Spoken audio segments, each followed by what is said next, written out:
Good afternoon. Good afternoon, ma'am.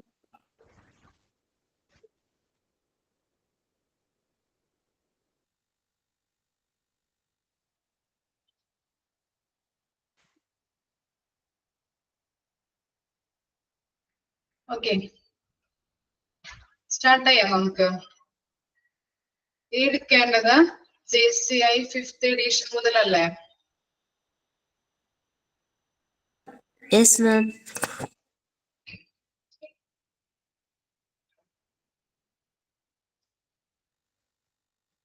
ഇത് clear അല്ലേ? JCI accreditation, 8 type of health care programs. ഇനി പറയണോ miss? Doubt ഉണ്ടോ അതില്? ജസ്റ്റ് ഒന്ന് അറിഞ്ഞിരുന്നാ മതി. ഓക്കെ.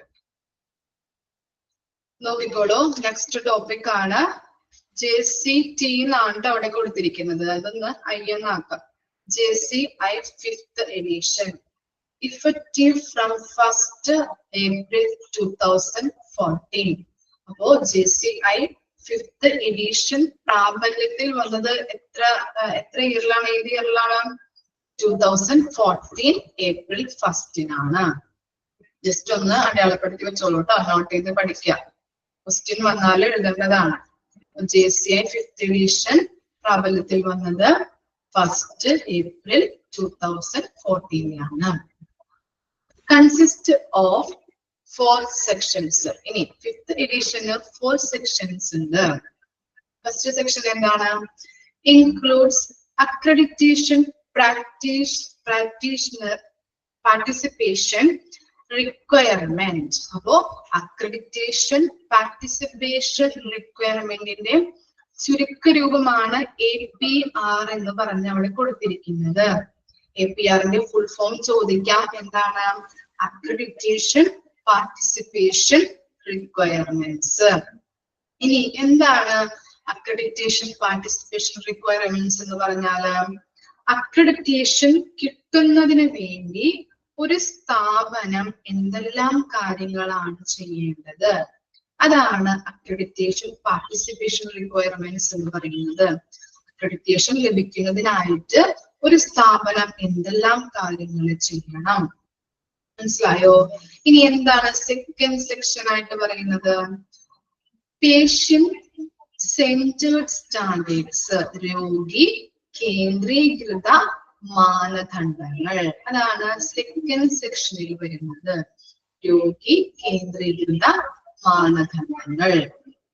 ഇനി എന്താണ് തേർഡ് സെക്ഷൻ? നോക്കിയേ. Consist of health care organisation management standards. എന്താണ്? ആരോഗ്യ പരിചരണ സംഘടനയുമായി ബന്ധപ്പെട്ട മാനദണ്ഡങ്ങളാണ് തേർഡ് സെക്ഷനിൽ വരുന്നത്. ആരോഗ്യ പരിചരണ സംഘടനയുമായി ബന്ധപ്പെട്ട മാനദണ്ഡങ്ങൾ. ഇനി ഫോർത്ത് സെക്ഷൻ ഒന്ന് നോക്കിയേ. Includes academic medical centre hospital standard. എന്താണ് അക്കാദമിക് മെഡിക്കൽ സെന്റർ ഹോസ്പിറ്റൽ എന്ന് പറഞ്ഞാല്? എക്സാമ്പിൾ എന്ന് പറഞ്ഞേ. കഴിഞ്ഞ ക്ലാസ്സിൽ നമ്മൾ പഠിച്ചതല്ലേ academic? Very good, medical college അല്ലേ? അപ്പോൾ ഇവിടെ പറയുന്നത് എന്താണ്? മെഡിക്കൽ കോളേജുമായിട്ട് ബന്ധപ്പെട്ട മാനദണ്ഡങ്ങളാണ് ഫോർത്ത് സെക്ഷനിൽ പറഞ്ഞത്. തേർഡ് എന്താ പറഞ്ഞത്? Consist of health care organisation management standards, ആരോഗ്യ പരിചരണ സംഘടനയുമായി ബന്ധപ്പെട്ട മാനദണ്ഡങ്ങളാണ് തേർഡ് സെക്ഷനിൽ വരുന്നത്. ഓക്കെ ആണോ? ഇനി നിങ്ങൾക്ക് മനസ്സിലാവാൻ വേണ്ടി മിസ് കുറച്ച് കാര്യങ്ങൾ പറഞ്ഞുതരാം കേട്ടോ. എക്സാമ്പിൾ ആയിട്ട് നിങ്ങളെ കണക്ട് ചെയ്യുന്ന കാര്യങ്ങളാണ് പഠിക്കുന്നത് കേട്ടോ. എന്താണ്? നിങ്ങളുടെ മെയിൻ എക്സാം എത്ര സെക്ഷൻ ആയിട്ടാണ് നടക്കുന്നത്? അല്ലെങ്കിൽ നിങ്ങൾക്ക് എത്ര ചാപ്റ്റർ, എത്ര സെക്ഷൻ ഉണ്ട്, എത്ര മൊഡ്യൂൾസ് ഉണ്ട് മെയിൻ എക്സാമിന്? 4 മൊഡ്യൂൾസ് ഉണ്ട് അല്ലെ? ഇവിടെ നോക്കി. എന്താണ് 5th എഡിഷനിൽ വന്നിരിക്കുന്നത്? 4 സെക്ഷൻ അല്ലേ? ഓക്കെ, അത് മനസ്സിലായി. ഇനി 4 സെക്ഷനില് എന്തുണ്ട്? ഓരോ സെക്ഷനുമായിട്ട് ബന്ധപ്പെട്ട് ഓരോ ചാപ്റ്റേഴ്സ് ഉണ്ടല്ലോ ഇല്ലേ? ഒരു മൊഡ്യൂളില്, ഫസ്റ്റ് മൊഡ്യൂളില് കുറച്ച് ചാപ്റ്റർ ഉണ്ട്, സെക്കൻഡ് മൊഡ്യൂളില് കുറച്ച് ചാപ്റ്റേഴ്സ് ഉണ്ട് അല്ലെ? അങ്ങനെ 18, 13 അങ്ങനെയുള്ള ചാപ്റ്റേഴ്സ് ഇല്ലേ? ആ ചാപ്റ്റേഴ്സ് ആണ് ഇവിടെ. സെക്ഷൻ 2 നോക്കിയേ, IPSG, ACC, PFR എന്ന് പറഞ്ഞ് കൊടുത്തിരിക്കുന്ന കാര്യങ്ങളാണ് ചാപ്റ്റേഴ്സ് ആയിട്ട് വരുന്നത്. 4 സെക്ഷൻ ഉണ്ട്, അതിൽ ഓരോ സെക്ഷനും ചാപ്റ്റേഴ്സ് ഉണ്ട്. ഇത്ര മനസ്സിലായോ? ഓരോ സെക്ഷനിലും ചാപ്റ്റേഴ്സ് ഉണ്ട് കേട്ടോ. 3rd സെക്ഷനിൽ വരുന്ന ചാപ്റ്റേഴ്സ് ഏതാണ്? QPS, PCI അങ്ങനെയുള്ള ചാപ്റ്റേഴ്സ് ആണ് 3rd സെക്ഷനിലുള്ളത്. ഇനി 4th സെക്ഷനിൽ നോക്കിയേ, MPE, HRP ആ സെക്ഷൻ ആണ് 4th സെക്ഷനിൽ വരുന്നത്. ആ ചാപ്റ്റേഴ്സ് ആണ് കേട്ടോ.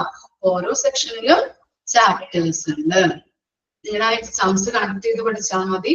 4 മൊഡ്യൂൾസ് ഉണ്ട്, അതാണ് ഇവിടെ സെക്ഷൻ ആയിട്ട് കൊടുത്തിരിക്കുന്നത്. ഇനി ഓരോ മൊഡ്യൂൾസിലും എന്താണ്? ചാപ്റ്റേഴ്സ് ഇല്ലേ? ഡിഫറെന്റ് ചാപ്റ്റേഴ്സ് ഇല്ലേ? അതാണ് ഇവിടെ ചെറിയ ചുരുക്ക രൂപത്തിൽ കൊടുത്തിരിക്കുന്നത്. ഇത്ര വരെ ക്ലിയർ ആണോ പറഞ്ഞത്? ഓക്കെ ആണോ? ഇനി എന്താണ്? ഓരോ ചാപ്റ്റേഴ്സിലും നിങ്ങൾക്ക് കുറച്ച് കാര്യങ്ങൾ പഠിക്കാനില്ലേ? അതാണ് സ്റ്റാൻഡേർഡ്സ് എന്ന് പറയുന്നത്. ഓരോ ചാപ്റ്റേഴ്സിലും കുറച്ച് കാര്യങ്ങൾ നിങ്ങൾക്ക് പഠിക്കാനുണ്ട്. അതിനെയാണ് സ്റ്റാൻഡേർഡ്സ് എന്ന് പറയുന്നത്. ഇവിടെ നോക്കിയേ, quality improvement and patient safety. പേഷ്യന്റിന്റെ സേഫ്റ്റിയും അതുപോലെ തന്നെ നമ്മുടെ ഹോസ്പിറ്റലിൽ കൊടുക്കുന്ന ക്വാളിറ്റിയുമായിട്ട് എന്തെങ്കിലും ക്വാളിറ്റി കെയറിൽ ഇംപ്രൂവ്മെന്റ് വേണമെന്നുണ്ടെങ്കിൽ അതുമായിട്ട് ബന്ധപ്പെട്ട സ്റ്റാൻഡേർഡ്സ്. കിട്ടിയോ? അത് മനസ്സിലായോ?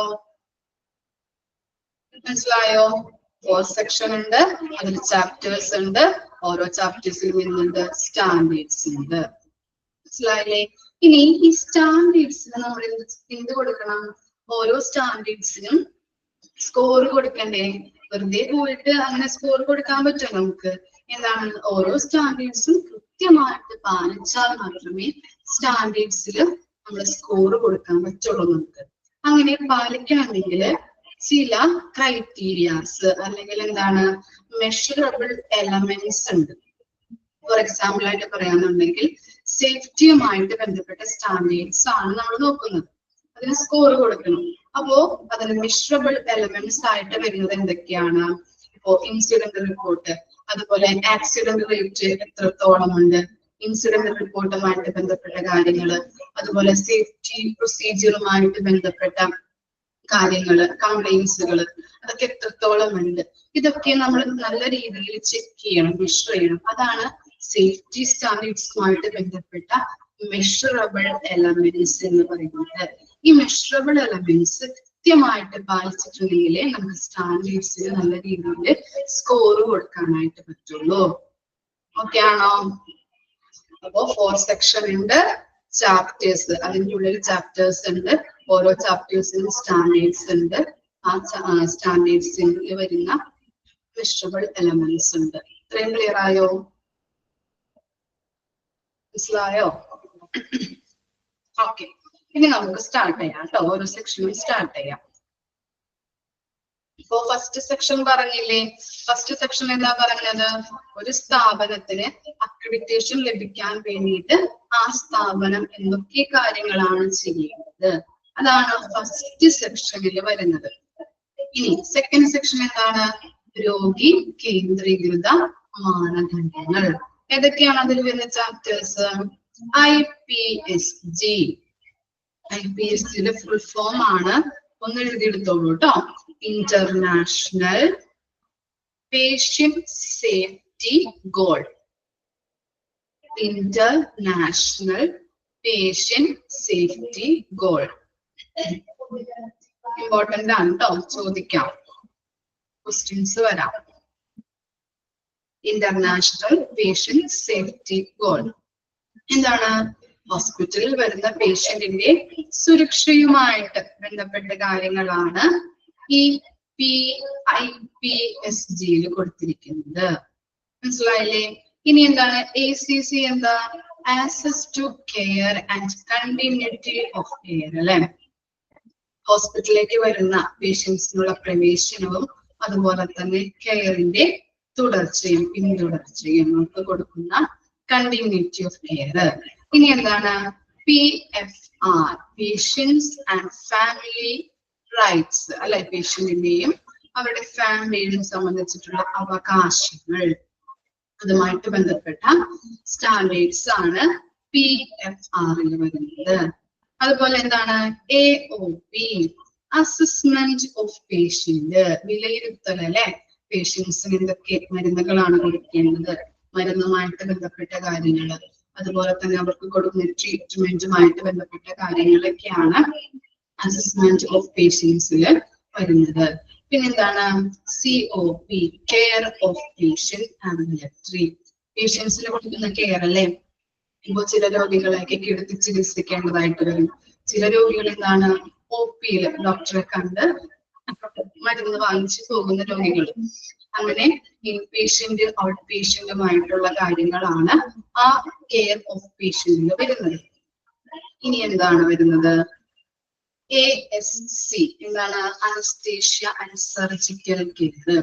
ആ അനസ്തേഷ്യയുമായിട്ട് ബന്ധപ്പെട്ട സർജറിയുമായിട്ട് ബന്ധപ്പെട്ട കെയറുകളെ കുറിച്ചുള്ള സ്റ്റാൻഡേർഡ്സ്. പിന്നെന്താണ് MMU, medication management and uses. എന്താണ് മരുന്നുമായിട്ട് ബന്ധപ്പെട്ട മാനേജ്മെന്റിന്റെ കാര്യങ്ങൾ, മരുന്നിന്റെ മാനേജ്മെന്റുമായിട്ട് ബന്ധപ്പെട്ട കാര്യങ്ങളും അതിന്റെ യൂസസുമാണ് അതിൽ കൊടുത്തിരിക്കുന്നത്. പിന്നെന്താണ് PFE, patient and family education.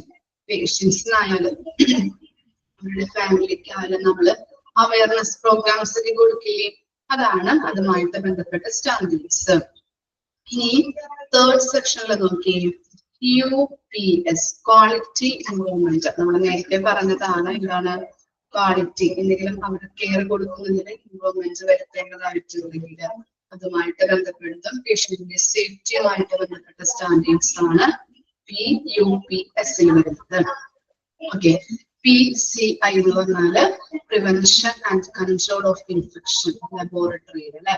എന്താണ് ഇൻഫെക്ഷൻ തടയാനായിട്ട് അത് കൺട്രോൾ ചെയ്യാനായിട്ടുള്ള മാനദണ്ഡങ്ങളാണ് അതിൽ കൊടുത്തിരിക്കുന്നത്. അതുപോലെ തന്നെ എന്താണ് GLD, governance leadership and actions for hospitals and academic medical institutions. Governance എന്ന് പറഞ്ഞാൽ എന്താ?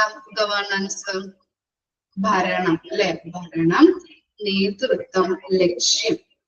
ഹോസ്പിറ്റലുമായിട്ട് അതുപോലെ തന്നെ അക്കാദമിക്കൽ മെഡിക്കൽ ഇൻസ്റ്റിറ്റ്യൂഷൻസ് അല്ലെങ്കിൽ മെഡിക്കൽ കോളേജുകളുമായിട്ട് ബന്ധപ്പെട്ട ഭരണം എങ്ങനെയാണ്, അവരുടെ നേതൃത്വം എങ്ങനെയാണ്, അവരുടെ ലക്ഷ്യങ്ങൾ എങ്ങനെയാണെന്നുള്ള സ്റ്റാൻഡേർഡ്സ് ആണ് കൊടുത്തിരിക്കുന്നത്. ഇനി FMS എന്താണ്? Facility management and safety. ഫെസിലിറ്റികളെ മാനേജ്മെന്റ് അതുപോലെ തന്നെ സുരക്ഷയുമായിട്ട് ഉള്ള കാര്യങ്ങളുടെ സൗകര്യങ്ങൾ, അങ്ങനെയുള്ള കാര്യങ്ങളൊക്കെയാണ് ആ സ്റ്റാൻഡേർഡ്സുമായിട്ട് ബന്ധപ്പെട്ടത്. പിന്നെന്താണ് സ്റ്റാഫ് ക്വാളിഫിക്കേഷൻ ആൻഡ് എഡ്യൂക്കേഷൻ. ചുരുക്ക രൂപം ഈ അപ്പുറത്താണ് കൊടുത്തിരിക്കുന്നത് SQE. അപ്പൊ SQE എന്ന് ചോദിക്കുമ്പോൾ എന്താണ് സ്റ്റാഫ് ക്വാളിഫിക്കേഷൻ ആൻഡ് എഡ്യൂക്കേഷൻ എന്ന് എഴുതണം കേട്ടോ. നന്നായിട്ട് പഠിച്ചു വെക്കാം, ഇമ്പോർട്ടന്റ് ആണ്. SQE, staff qualification and education. സ്റ്റാഫുമായിട്ട് ബന്ധപ്പെട്ട ക്വാളിഫിക്കേഷൻ, അവരുടെ ക്വാളിഫിക്കേഷൻ, അവരുടെ എഡ്യൂക്കേഷനുമായിട്ട് ബന്ധപ്പെട്ട സ്റ്റാൻഡേർഡ്സ്. അതുപോലെ management of information MOI, manage ചെയ്യുന്ന ഇൻഫർമേഷൻ കൃത്യമായിട്ട് മാനേജ് ചെയ്യുന്നതുമായിട്ടുള്ള സ്റ്റാൻഡേർഡ്സ് ആണ് MOI കൊടുത്തിരിക്കുന്നത്. ഇനി ഫോർത്ത് സെക്ഷൻ എന്താണ്? നമ്മുടെ മെഡിക്കൽ കോളേജുമായിട്ട് ബന്ധപ്പെട്ട സ്റ്റാൻഡേർഡ്സ് എന്ന് പറഞ്ഞാല് ഫസ്റ്റ് എന്താണ്? മെഡിക്കൽ പ്രൊഫഷണൽ എഡ്യൂക്കേഷൻ MPE എന്താണ്? പ്രൊഫഷണൽ എഡ്യൂക്കേഷനുമായിട്ട് ബന്ധപ്പെട്ട standards. Human subject research programmes HRP, research പ്രോഗ്രാംസുമായിട്ട് ബന്ധപ്പെട്ട സ്റ്റാൻഡേർഡ്സ്. ജസ്റ്റ് ഒന്ന് വായിച്ചു നോക്കിയേ, ഇമ്പോർട്ടന്റ് ആയിട്ടുള്ള ന്യൂസ് പറഞ്ഞുതരാം കേട്ടോ. ജസ്റ്റ് ഒന്ന് വായിച്ചു നോക്കാം.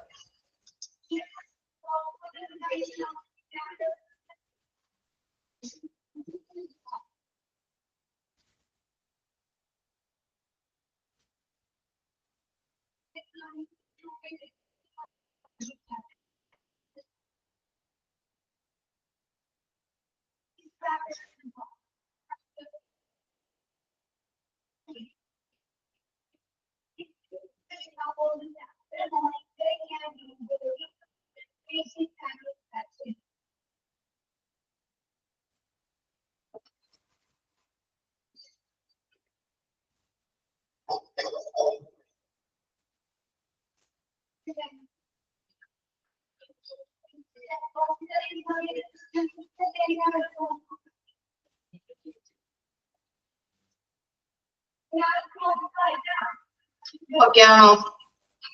ഇനി അടയാളപ്പെടുത്തേണ്ട ഇമ്പോർട്ടന്റ് ആയിട്ടുള്ള ഭാഗം കൂടെ പറഞ്ഞുതരാം കേട്ടോ. ഫസ്റ്റ് സെക്ഷനില് APR മാർക്ക് ചെയ്ത് പഠിക്കാം. ഇനി സെക്കൻഡ് സെക്ഷനില് ഫസ്റ്റ് വൺ IPSG.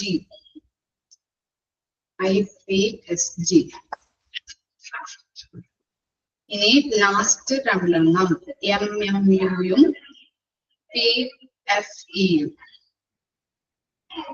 ഇനി തേർഡ് സെക്ഷനില് QPSഉം FMSഉം. ഫോർത്ത് സെക്ഷനില് ആകെ രണ്ടെണ്ണം ഉള്ളൂ കേട്ടോ. അതൊന്ന് ഓർത്ത് വെച്ച് പഠിക്കാം. കിട്ടിയില്ല എല്ലാവർക്കും? ആണോ? നെക്സ്റ്റ് ടോപ്പിക് എടുക്കാം. Okay, JCI 5th edition. രണ്ട് 5th എഡിഷൻ കൊടുത്തിട്ടുണ്ട്. അവിടെ ഒന്ന് അത് അടയാളപ്പെടുത്തി വെച്ചോളൂ കേട്ടോ. ചിലപ്പോ ചോദിക്കാം. ഇമ്പോർട്ടന്റ് ആയിട്ടുള്ള ഭാഗങ്ങളാണ് മിസ് പറഞ്ഞു തന്നത്. ഇപ്പൊ പേപ്പറിൽ കണ്ട ഭാഗങ്ങളാണ് കേട്ടോ. Okay, JCI 5th edition of the hospital standards contains. നമ്മൾ പറഞ്ഞു അല്ലെ, ഈ 5th എഡിഷനില് എത്ര ചാപ്റ്റേഴ്സ് ആണ് ഉണ്ടാവുന്നത്? ഒന്ന് എണ്ണി പറയാൻ പറ്റുമോ? 4 സെക്ഷൻ ഉണ്ട്. ഞാൻ പറഞ്ഞുതരാം കേട്ടോ. സെക്ഷനിൽ ഇമ്പോർട്ടന്റ് ആയിട്ടുള്ളത് മിസ് പറഞ്ഞുതരാം. ഇത് പറഞ്ഞു കഴിഞ്ഞിട്ട് ഒന്നുകൂടി പറയാം കേട്ടോ. 4 സെക്ഷൻ ഉണ്ട്. അതിൽ ചാപ്റ്റേഴ്സ് എത്ര എണ്ണമാണുള്ളത് എന്ന് പറഞ്ഞു നോക്കിയേ. 17 എണ്ണമാണോ ഉള്ളത്? ചാപ്റ്റേഴ്സ് സെക്ഷൻ 4 ഉണ്ട്. അതിനകത്ത് ചാപ്റ്റർ എത്രയാ വരുന്നത്? 16 എണ്ണം അല്ലേ? എങ്ങനെ നോക്കിയേ? ചാപ്റ്റേഴ്സ് 1, 2, 3, 4, 5 16 എണ്ണം കിട്ടിയില്ലേ? ആ 16 എണ്ണത്തില് 285 സ്റ്റാൻഡേർഡ്സ് ആണ് ഉള്ളത്. 16 ചാപ്റ്റേഴ്സ് ഉണ്ട്. മൊത്തത്തിൽ 16 ചാപ്റ്റേഴ്സ് ഉണ്ട്. അതിൽ വരുന്ന സ്റ്റാൻഡേർഡ്സ് എന്ന് പറയുന്നത് 285 ആണ്. ഇനി ഓരോ സ്റ്റാൻഡേർഡ്സിനും മെഷറബിൾ എലമെന്റ്സ് എന്ന് പറഞ്ഞില്ലേ? ആ മെഷറബിൾ എലമെന്റ്സ് എത്രയാ വരുന്നത്? 1160 ആണ്. ഓക്കെ ആണോ? ജസ്റ്റ് ഒന്ന് നോട്ട് ചെയ്ത് വെക്കാം കേട്ടോ. ഇനി റിവിഷൻ ഓഫ് സ്റ്റാൻഡേർഡ്സ്. നോക്കിയേ, the standards will be re-examined and published at least every 3 years. എന്താ പറയുന്നത്? ഈ JCI സ്റ്റാൻഡേർഡ്സ് 1 മിനിറ്റ് കേട്ടോ. കേട്ടോ.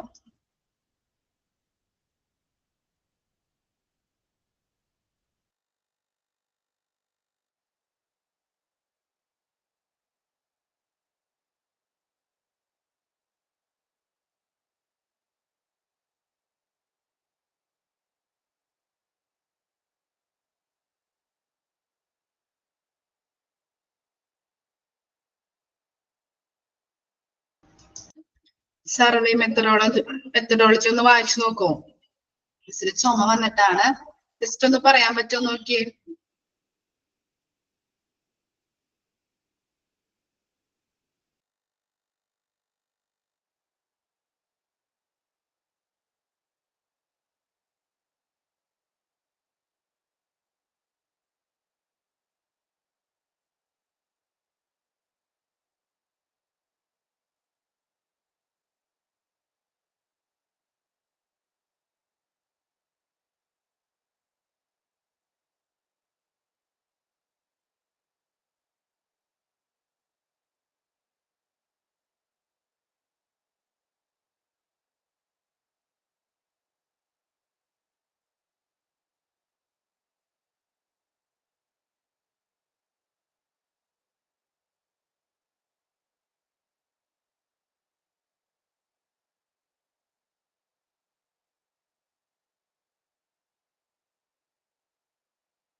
ഓക്കെ,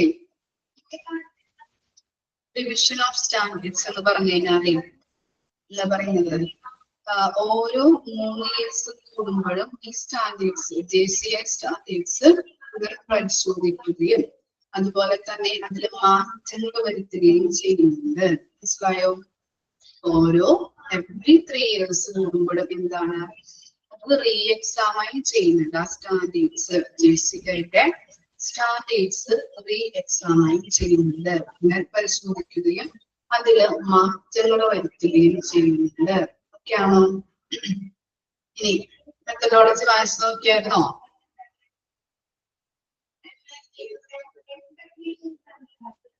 മെത്തഡോളജി എന്താ പറയുന്നത്? ജസ്റ്റ് എനിക്ക് പറയാൻ പറ്റോ?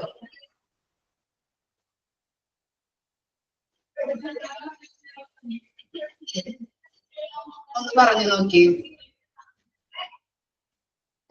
പറഞ്ഞോളൂ.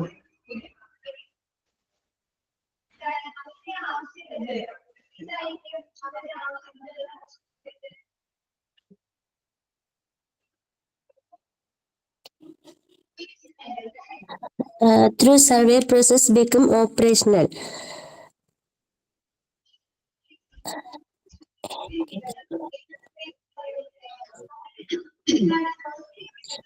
Typical survey team includes a physician, nurse and administrator. അതായത് ഒരു ടിപ്പിക്കൽ സർവേ ടീമില് ഫിസിഷ്യനും നേഴ്സും അഡ്മിനിസ്ട്രേറ്ററുമാണ് ആ ടീമിൽ ഉണ്ടായിരിക്കുന്നത്.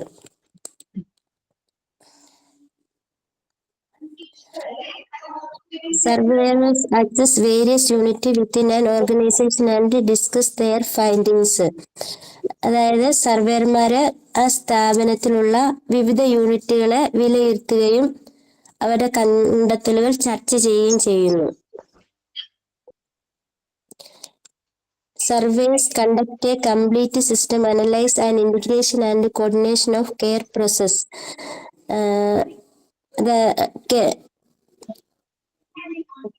കെയർ പ്രോസസ്സിന്റെ സംയോജനവും ഏകോപനവും സംബന്ധിച്ച് സർവേകൾ പൂർണ്ണമായും ആ സിസ്റ്റം വിശകലനം ചെയ്യുന്നു.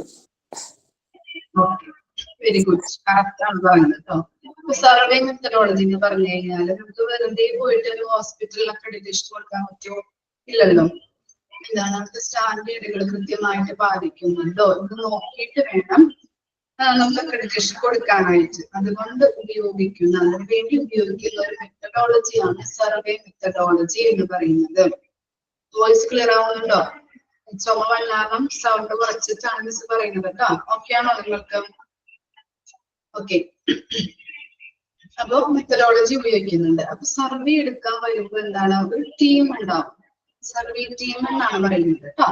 അതിനകത്ത് ആരൊക്കെ ഉണ്ടാവും? ഫിസിഷ്യൻ ഉണ്ടാവും, നേഴ്സ് ഉണ്ടാവും, അഡ്മിനിസ്ട്രേറ്റർ ഉണ്ടാവും. 3 പേരും കൂടിയാണ് സർവേ എടുക്കുന്നത്. നമുക്കറിയാലോ, ഇപ്പൊ ഹെൽത്ത് ടീം അതുപോലെ പഞ്ചായത്തിൽ നിന്നൊക്കെ നമ്മുടെ വീട്ടിലേക്ക് സർവേ എടുക്കാൻ വരുമ്പോൾ ഒരുമിച്ചാണ് വരാറ്. ഇപ്പൊ 6 പേരുണ്ടെങ്കിൽ ചിലപ്പോ 2 പേരായിട്ട് തിരിഞ്ഞ് ഓരോ സെക്ഷനിലോട്ട് പോകും അല്ലെ, ഇൻഫർമേഷൻസ് കളക്ട് ചെയ്യാൻ വേണ്ടിയിട്ട്. അതുപോലെ തന്നെ ഇവരും ചെയ്യുന്നുണ്ട്, സർവേ എടുക്കുന്നുണ്ട്. ആ സർവേ എടുത്തതിന് ശേഷം എന്താണ്, അവർ ഓരോ കാര്യങ്ങൾ അവരുടെ കണ്ടെത്തലുകള് അവിടെ ഡിസ്കസ് ചെയ്യുന്നു. ഇനി എന്താണ് survey conduct complete system analysis of integration and coordination of health processes, care processes. ഇപ്പൊ പരിചരണ പ്രക്രിയ നല്ല രീതിയിൽ ആ ഹോസ്പിറ്റലിൽ നടക്കുന്നുണ്ടോ എന്നത് എങ്ങനെയാണ് ഈ സർവേയിലൂടെയാണ് അവർ കണ്ടെത്തുന്നത്. നല്ല രീതിയിൽ ഏകോപിപ്പിച്ചുകൊണ്ട്, അതുപോലെ ഇന്റഗ്രേഷൻ എന്ന് പറഞ്ഞാൽ എന്താണ്, ഏകീകരണം അല്ലെ. ഓരോ കാര്യങ്ങളും അവിടെ അവിടുത്തെ സ്റ്റാഫ് ആയാലും ഡോക്ടേഴ്സ് ആയാലും നഴ്സ് ആയാലും നല്ല ഏകീകരിച്ചുകൊണ്ട് അതുപോലെ തന്നെ കോർഡിനേറ്റ് ചെയ്തുകൊണ്ടാണോ അവിടെ നടത്തുന്നത്, നല്ല രീതിയിൽ എല്ലാ പ്രവർത്തനങ്ങളും നടത്തുന്നുണ്ടോ എന്ന് ഈ സർവേയിലൂടെ കണ്ടെത്താനായിട്ട് സാധിക്കുന്നു. അതാണ് സർവേ മെത്തഡോളജി. മനസ്സിലായോ?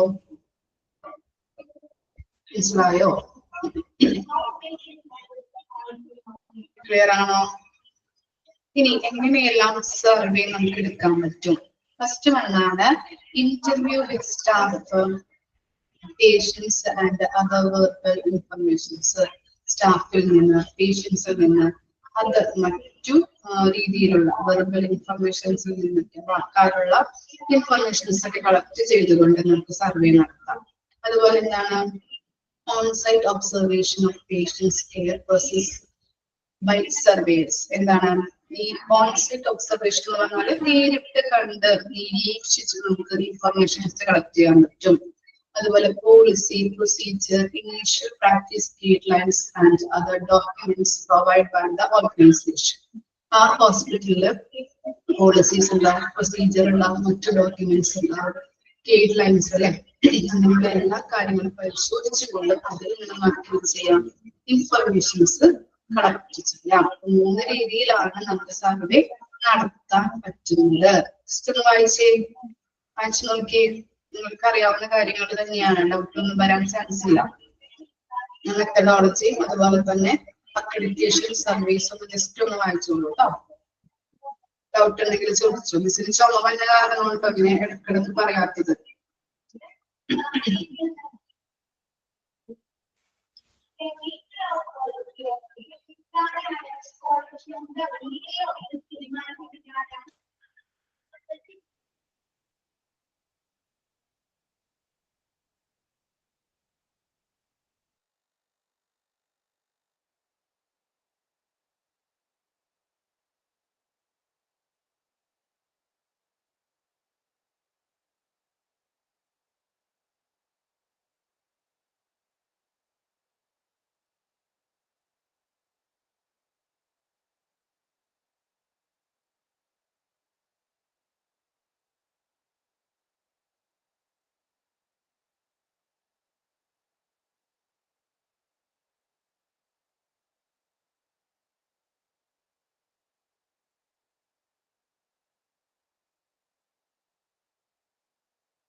ഓക്കെ ആണോ?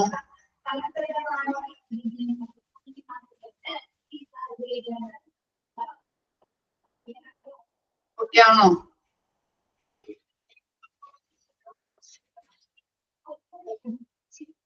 ഓക്കെ. ഇനി നെക്സ്റ്റ് നോക്കിയേ, scoring the survey result. Each standard must contain A scoring of at least 5 അല്ലെ.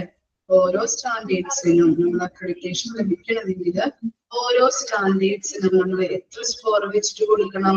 അറ്റ്ലീസ്റ്റ് 5 സ്കോർ വെച്ച് കൊടുക്കണം. ഇനി എന്താണ്, ഓരോ ചാപ്റ്റേഴ്സിനാണെങ്കിലോ അറ്റ്ലീസ്റ്റ് 8 സ്കോർ. ഇനി എന്താണ്, all standards must together average for at least 9 അല്ലെ. എന്താണ്, എല്ലാ സ്റ്റാൻഡേർഡ്സിനും ഓൾ സ്റ്റാൻഡേർഡ്സിന്റെ ആവറേജ് എടുത്തു കഴിഞ്ഞാൽ അവർക്ക് അറ്റ്ലീസ്റ്റ് 9 സ്കോറാണ് കൊടുക്കേണ്ടത്. അതുപോലെ തന്നെ ഓൾ മെഷറബിൾ എലമെന്റ് സ്റ്റാൻഡേർഡ് കഴിഞ്ഞാൽ നമ്മൾ എന്താ പറയുന്നത്, ഓരോ സ്റ്റാൻഡേർഡ്സിനും സ്കോർ കൊടുക്കാനായിട്ട് മെഷറബിൾ എലമെന്റ്സ് വേണം അല്ലെ. അത് കറക്റ്റ് ആണോ ചെക്ക് ചെയ്തിട്ട് വേണം നമുക്ക് സ്കോർ കൊടുക്കാൻ വേണ്ടിട്ട്. എല്ലാ മെഷറബിൾ എലമെന്റ്സ് നോക്കിയേ, all measurable elements are averaged to obtain the score for the standard. Measurable എലമെന്റ്സിന്റെ ആവറേജ് എടുത്തു കഴിഞ്ഞാല് സ്റ്റാൻഡേർഡ്സിന് സ്കോർ കിട്ടും. മനസ്സിലായോ? മെഷറബിൾ എലമെന്റ്സിന്റെ എല്ലാ മെഷറബിൾ എലമെന്റ്സിന്റെയും ആവറേജ് എടുത്തു കഴിഞ്ഞാൽ നമുക്ക് ആ സ്റ്റാൻഡേർഡ്സിന്റെ സ്കോർ ലഭിക്കുന്നു. ഇത്രയും മാത്രം മനസ്സിലാക്കാം. ഓരോ സെക്ഷൻ ഉണ്ട്, അതിന്റെ സെക്ഷനുകളിൽ ഓരോ ചാപ്റ്റേഴ്സ് ഉണ്ട്. ആ ചാപ്റ്റേഴ്സിൽ വരുന്ന കുറച്ച് പഠിക്കാനുള്ള കാര്യങ്ങൾ ഉണ്ടാവുമല്ലോ നിങ്ങൾക്ക്. അതാണ് സ്റ്റാൻഡേർഡ്സ് എന്ന് പറയുന്നത്. ഈ സ്റ്റാൻഡേർഡ്സിന് സ്കോർ കൊടുക്കണമെങ്കിൽ മെഷറബിൾ എലമെന്റ്സ് വെച്ചിട്ടാണ് സ്കോർ കൊടുക്കുന്നത്. മനസ്സിലായോ? ഇനി നോക്കിയേ, scoring survey result. Each measurable elements ന്റെ ചുരുക്ക രൂപമാണ് എന്ത് ME എന്ന് പറയുന്നത്. Is score. ഇനി measurable elements കറക്റ്റ് ആയിട്ട് പാലിച്ചിട്ടുണ്ടെങ്കിൽ നമുക്ക് എത്ര സ്കോർ കൊടുക്കാം? 10 സ്കോർ. ഈ പാർഷ്യലി ആണെങ്കിലോ 5 സ്കോർ ആണ് കൊടുക്കേണ്ടത്. ഇനി ഒന്നും പാലിച്ചിട്ടില്ലെങ്കിലോ 0 സ്കോർ ആണ് അവിടെ കൊടുക്കുന്നത്. ക്ലിയർ ആയോ? എന്താണ്? All standards are averaged to obtain the score of a chapter. എന്താ പറയുന്നത്? എല്ലാ സ്റ്റാൻഡേർഡ്സിന്റെയും ആവറേജ് എടുത്തില്ല നമുക്ക് എന്താണ് ചാപ്റ്റേഴ്സിന്റെ സ്കോർ ലഭിക്കുന്നു. താഴെ നിന്ന് അടിയിലുള്ള കണക്ട് ചെയ്ത് പഠിച്ചേ. സെക്ഷൻ 4 ഉണ്ട്. അതിനകത്ത് ഓരോ ചാപ്റ്റേഴ്സ് ഉണ്ട്. ആ ചാപ്റ്റേഴ്സിന്റെ സ്റ്റാൻഡേർഡ്സ് ഉണ്ട്. സ്റ്റാൻഡേർഡ്സിന് സ്കോർ കൊടുക്കണം എന്നുണ്ടെങ്കിൽ മെഷറബിൾ എലമെന്റ്സ് നമ്മൾ ചെക്ക് ചെയ്യണം. അടിയിൽ നിന്ന് മേലേക്കുള്ള കണക്ട് ചെയ്ത് നോക്കിയേ. എന്താണ് സ്റ്റാൻഡേർഡ്സിന്റെ എല്ലാ സ്റ്റാൻഡേർഡ്സിന്റെയും ആവറേജ് എടുത്തു കഴിഞ്ഞാൽ നമുക്ക് ആരുടെ ഇത് കിട്ടും? ചാപ്റ്റേഴ്സിന്റെ സ്കോർ കിട്ടില്ലേ? ഇനി അതുപോലെ തന്നെ എല്ലാ ചാപ്റ്റേഴ്സിന്റെയും ആവറേജ് എടുത്തു കഴിഞ്ഞാൽ നമുക്ക് എന്താണ് ഓവറോൾ ആയിട്ടുള്ള സ്കോർ കിട്ടും. മനസ്സിലായോ? കണക്ഷൻ കിട്ടുന്നുണ്ടോ നിങ്ങൾക്ക്? മനസ്സിലായോ?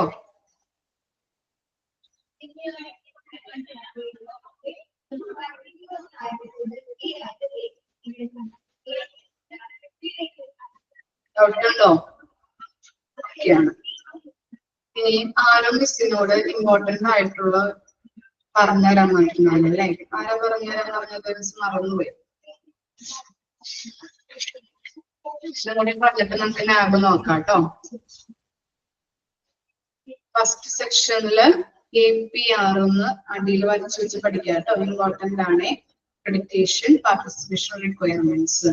അതുപോലെ സെക്കൻഡ് സെക്ഷനില് IPSG ഇമ്പോർട്ടന്റ് ആണ്. അതുപോലെ MMU ഇമ്പോർട്ടന്റ് ആണ്. PFE. ഈ തേർഡ് സെക്ഷനില് QPS ഉണ്ട്. FMS. ഫോർത്ത് സെക്ഷനില് ഇത് രണ്ടും പഠിക്കണം. MPEയും HRPയും. മനസ്സിലായോ? ഡൗട്ട് ഉണ്ടോ?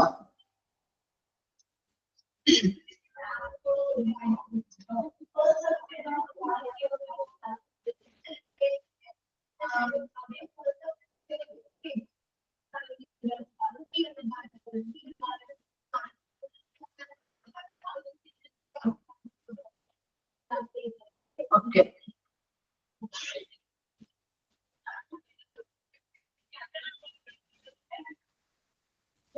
നാബ് നെക്സ്റ്റ് നോക്കാം നമുക്ക്. നാബ് സെക്ഷൻ 2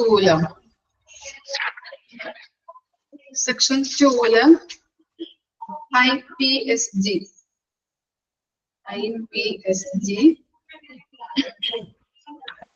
അതുപോലെ MMU PFE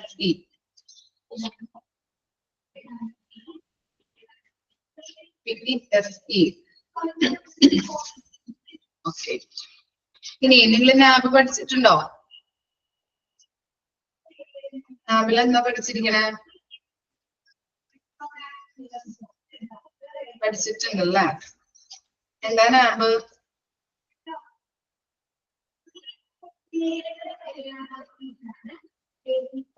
നാബ് എന്താ?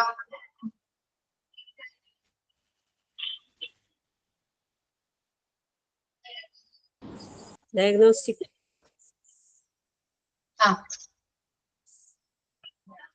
National accreditation. ഓക്കെ. എന്താ നാബിൽ ചെയ്യുന്നത്? രോഗം നിർണയിക്കുന്നു. ഓക്കെ. സ്റ്റാർട്ട് ചെയ്യാം നമുക്ക്. National accreditation board for hospital and health care providers. Important ആണ്. നാബിന്റെ ഫുൾ ഫോം ചോദിക്കാം കേട്ടോ. Okay. The NAB standards are reformed every 4 years. എന്താണ് ലാബ് സ്റ്റാൻഡേർഡ്സ് പുനഃപരിശോധിക്കുന്നത് അല്ലെങ്കിൽ അതിനകത്ത് മാറ്റം വരുത്തുന്നത് എങ്ങനെയാണ്? എവറി 4 years കൂടുമ്പോഴാണ്. ഇനി JCI എങ്ങനെയായിരുന്നു? മുൻപ് പഠിച്ചത് ഓർമ്മയുണ്ടോ? JCI എങ്ങനെയായിരുന്നു? എത്ര ഇയേഴ്സ് കൂടുമ്പോഴാണ് അതിന്റെ പുനഃപരിശോധന നടത്തുന്നത്? വെരി ഗുഡ്, 3 years കൂടുമ്പോ. ലാബ് ആണെങ്കിൽ 4 years ആണ് കേട്ടോ, മാറിപ്പോകരുത് കേട്ടോ. And now the hospital implements the 5th edition standards April 2020. നിലവില് നടപ്പിലാക്കിയിട്ടുള്ള സ്റ്റാൻഡേർഡ്സ് ആണ് 5th edition എന്ന് പറയുന്നത്, April 2020. Lab standards centers the patient safety and quality of the delivery of the services by the hospital in the changing healthcare environment. ഇപ്പോൾ എന്താണ് ലാബിന്റെ standards കേന്ദ്രീകരിച്ചിരിക്കുന്നത് എന്തിലൊക്കെയാണ്? Patient സേഫ്റ്റിയിലും അതുപോലെ തന്നെ അവിടെ പ്രൊവൈഡ് ചെയ്യുന്ന സർവീസിന്റെ ക്വാളിറ്റി അനുസരിച്ചിട്ടാണ് ആ സ്റ്റാൻഡേർഡ്സ് കേന്ദ്രീകരിച്ചിരിക്കുന്നത്. ലാബിന്റെ സ്റ്റാൻഡേർഡ്സ് എന്തിലൊക്കെയാണ് കേന്ദ്രീകരിച്ചിരിക്കുന്നത്? പേഷ്യന്റിന്റെ സേഫ്റ്റിയും അതുപോലെ തന്നെ quality of the delivery of the service by the hospital.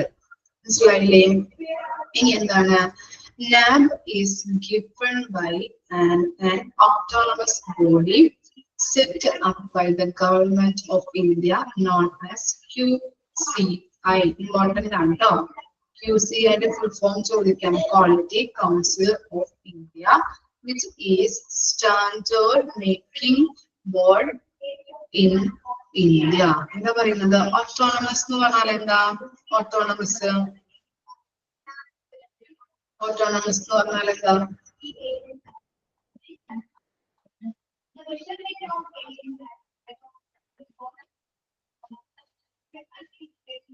Autonomous എന്താ?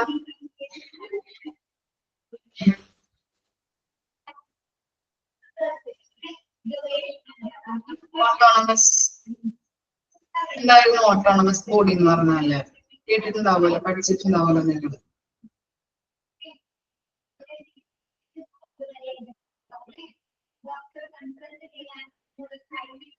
സ്വയംഭരണ സ്ഥാപനം കേട്ടിട്ടുണ്ടോ? സ്വയംഭരണം. ഓട്ടോണമസ് എന്ന് പറഞ്ഞാല് സ്വയംഭരണം.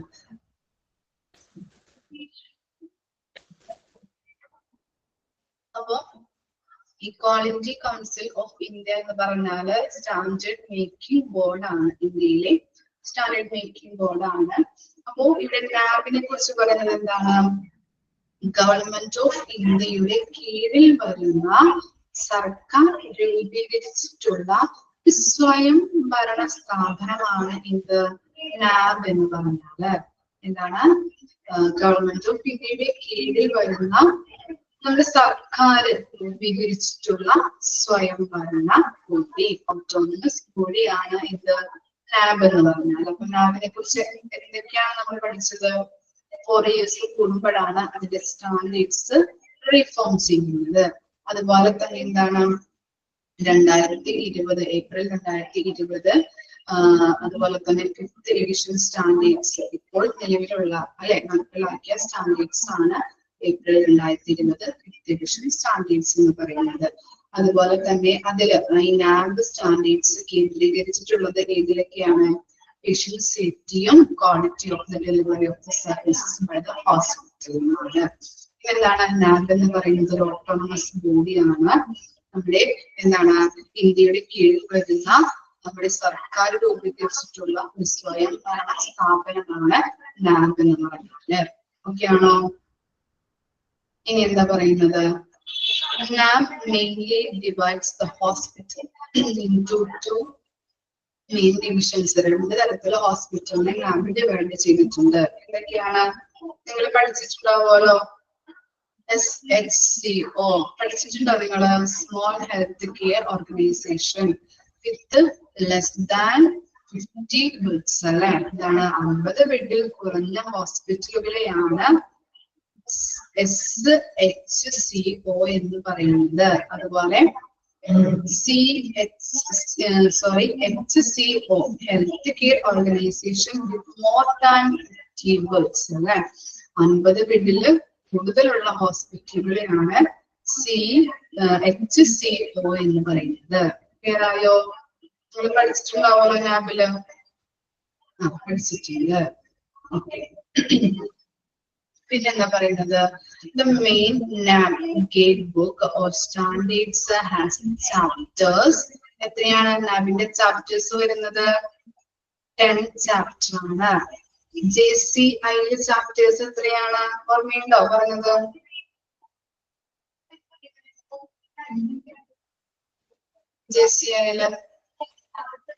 JCI എട്ടാണോ ചാപ്റ്റേഴ്സ്? Very good. 16. ഇനി എന്താണ്? സ്റ്റാൻഡേർഡ്സ് ഇവിടെ എത്രയാണ്? 100 സ്റ്റാൻഡേർഡ്സ് ആണ് അല്ലെ? അവിടെ എത്രയായിരുന്നു? അവിടെ JCIയില് 285. അതുപോലെ എന്താണ്? ഒബ്ജക്റ്റീവ് എലമെന്റ്സിനെ മെഷറബിൾ എലമെന്റ്സ് എന്ന് കൂടി പറയുന്നുണ്ട് കേട്ടോ. ഒബ്ജക്റ്റീവ് എലമെന്റ്സ് എന്ന് പറഞ്ഞാലും മെഷറബിൾ എലമെന്റ്സ് എന്ന് പറഞ്ഞാലും ഒന്ന് തന്നെയാണ്. അവിടെ എത്രയാണ്? 1660. ഇവിടെ എത്രയാണ്? 651 ഓർത്ത് വെക്കാം കേട്ടോ. ജസ്റ്റ് ഒന്ന് വായിച്ചു നോക്കി ഇത്രയും കാര്യങ്ങള് വായിച്ച്.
വായിച്ചോ? മിസ്സിന് ഇത്രയും വരെ എടുക്കുന്നുള്ളൂ കേട്ടോ. ചുമ വന്നേക്കണ അതെങ്കിൽ ബുദ്ധിമുട്ടുണ്ട് എടുക്കാനായിട്ട്. അടുത്ത പാരഗ്രാഫ് നാളെ എടുക്കാം കേട്ടോ.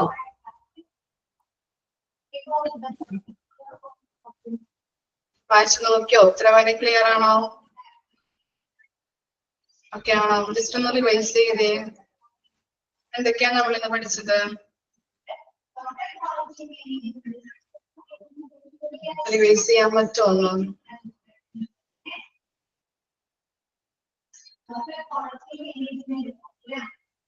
ഫിഫ്ത് എഡീഷനിൽ എന്തൊക്കെയാ പറഞ്ഞത് നമ്മള്? ഫിഫ്ത് എഡീഷനില് ഫിഫ്ത് എഡീഷൻ സ്റ്റാർട്ട് ചെയ്തു. ആരെങ്കിലും ഒരാളത് പറയോ? ഒരാള് ആര് പറയാം? ആരാ പറയാ?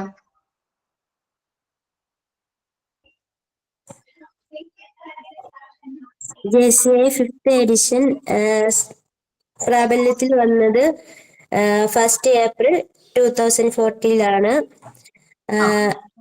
അതില് 4 സെക്ഷൻ ഉണ്ട്.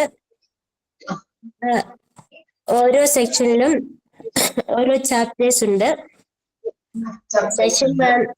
സെക്ഷൻ 1 APR, അതായത് അക്രഡിറ്റേഷൻ ലഭിക്കാൻ ഒരു സ്ഥാപനം എന്തെല്ലാം കാര്യം ചെയ്യണം എന്നതാണ് ഈ APR ഉൾപ്പെട്ടിട്ടുള്ളത്.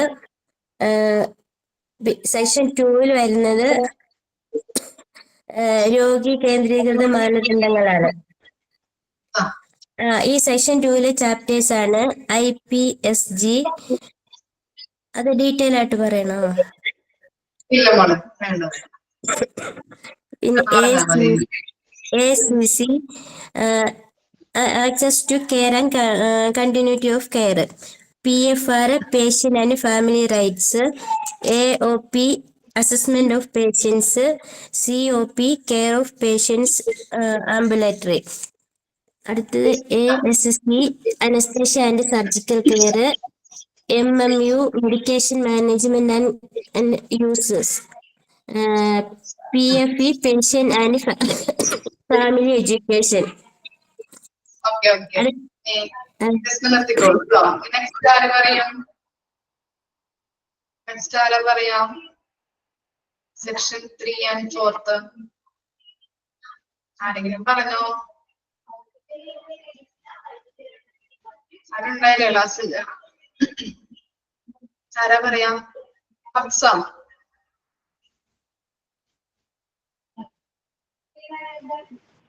പറഞ്ഞു. സെക്ഷൻ 3 ഹെൽത്ത് കെയർ ഓർഗനൈസേഷനെ മാനേജ് ചെയ്തിട്ടാണ്. അത് QPS, quality management and patient safety. PCI എന്ന് വെച്ചാൽ prevention and control of infection and laboratory. GLD governance leadership and direction. FMS facility management and safety. SQE staff qualification and education. MOI management of information.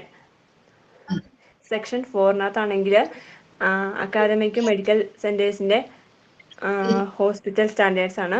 അതിനകത്താണെങ്കിൽ MPE medical profession education.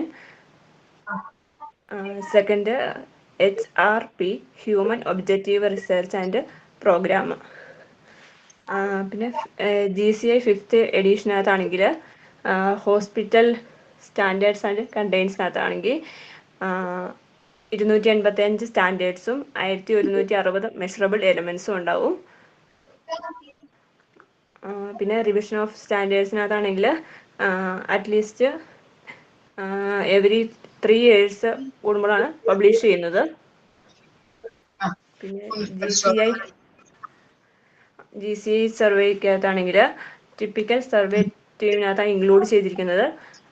Physician, nurse and administrative ആണ്. പിന്നെ അതിൻ്റെ various unit within organisation and discuss ചെയ്ത് അതിനെ കണ്ടുപിടിക്കാൻ വേണ്ടിയാണ്. പിന്നെ care process coordinate and integration and analysis of complete system of conduct ചെയ്യുന്നു. പിന്നെ അക്രിവിയേഷൻ ഓഫ് സർവേക്കകത്താണെങ്കിൽ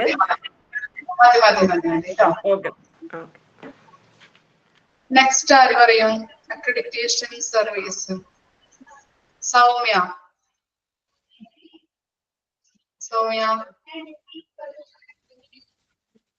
ആരാ പറയാ? പറഞ്ഞോളൂ, തെറ്റിയാലും കുഴപ്പമില്ല.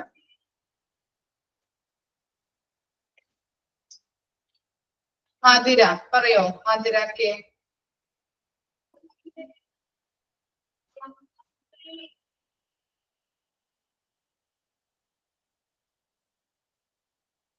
ആരുമില്ല? ആരെങ്കിലും പറഞ്ഞോ?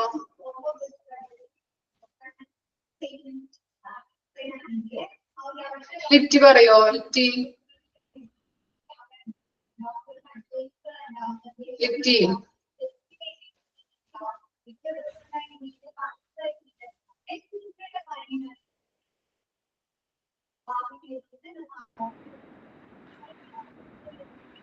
accreditation survey. പറഞ്ഞാ ജീവനക്കാരിൽ രോഗികളുമായിട്ട് അഭിമുഖവും അതുപോലെ ബാക്കിയുള്ള വിവരങ്ങളും ഉണ്ടാകും. അതുപോലെ on site observation of patient care process by surveyors. അത് സർവേയർമാരുടെ പേഷ്യന്റ് കെയർ ഓൺ സൈറ്റ് ആയിട്ട് നിരീക്ഷിക്കുക. അതുപോലെ policy procedure, policy, clinical practice, guidelines and other documents provided by the organization. അതിൽ പറയണത് ഒരു സ്ഥാപനം നൽകുന്ന നടപടിക്രമവും നയങ്ങളൊക്കെ, അതുപോലെ ക്ലിനിക്കൽ പ്രാക്ടീസ്, അതുപോലെ മാർഗനിർദ്ദേശം, മറ്റ് പ്രമാണങ്ങളും ഇതൊക്കെ ആ സ്ഥാപനം നൽകുന്നുണ്ട്.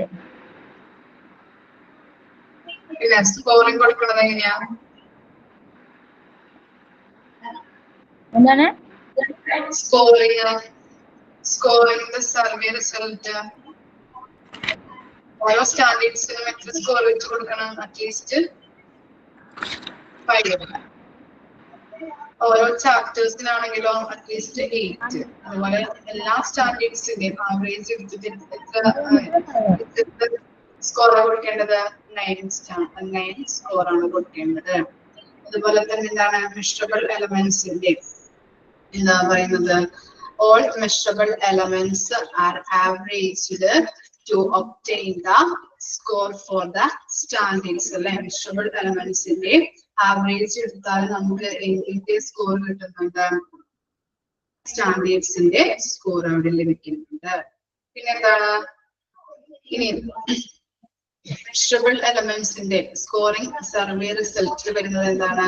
മെഷറബിൾ എലമെന്റ്സ് കറക്റ്റ് ആയിട്ട് പാലിച്ചിട്ടുണ്ടെങ്കിൽ എത്ര സ്കോർ ആണ് കൊടുക്കുന്നത്?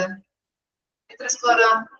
നെറ്റ് ആണെങ്കിൽ 10 സ്കോർ, പാർഷ്യലി നെറ്റ് ആണെങ്കിൽ 5, ഒന്നില്ലെങ്കിൽ നോട്ട് നെറ്റ് ആണെങ്കിൽ 0. നാബിൽ എന്താ പഠിച്ചത് നമ്മള്? നാബില് ഓരോ 4 years കൂടുമ്പോഴാണ് നാബിന്റെ സ്റ്റാൻഡേർഡ്സ് റീഫോം ചെയ്യുന്നത്. ഇപ്പോഴുള്ള ഏപ്രിൽ 2020 ഈ 5th എഡിഷൻ റിഫോം ചെയ്തേക്കുന്നത്. പിന്നെ നാബിന്റെ സ്റ്റാൻഡേർഡ്സ് കേന്ദ്രീകരിച്ചിട്ടുള്ളത് പേഷ്യൻസിന്റെ safety, quality of delivery of സർവീസസുമാണ്.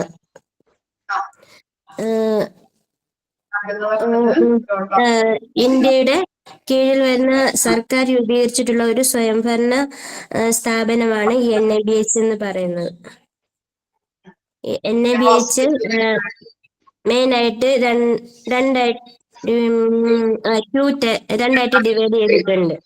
ഒന്ന് SHCO, അതായത് സ്മോൾ ഹെൽത്ത് കെയർ ഓർഗനൈസേഷൻ. അവിടെ <50 ബെഡ്സ് ആണ് ഉണ്ടായിരിക്കുന്നത്. രണ്ടാമത്തേത് HCO, അതായത് ഹെൽത്ത് കെയർ ഓർഗനൈസേഷൻ. അവിടെ മോർ ദാൻ 50 ബെഡ്സ് ഉണ്ടായിരിക്കും. NABHന്റെ ഗൈഡ് ബുക്കില് 10 ചാപ്റ്റേഴ്സ് ആയിരിക്കും ഉണ്ടായിരിക്കുന്നത്. അതുപോലെ ആ 10 ചാപ്റ്റേഴ്സിൻ്റെ അകത്ത് 100 സ്റ്റാൻഡേർഡ്സും 651 ഒബ്ജക്റ്റീവ് എലമെന്റ്സും ഉണ്ടായിരിക്കും. ബാക്കി ഭാഗം നാളെ എടുക്കാം. ക്ലിയർ അല്ലേ എല്ലാവർക്കും? Thank you. Thank you ma'am. Thank you.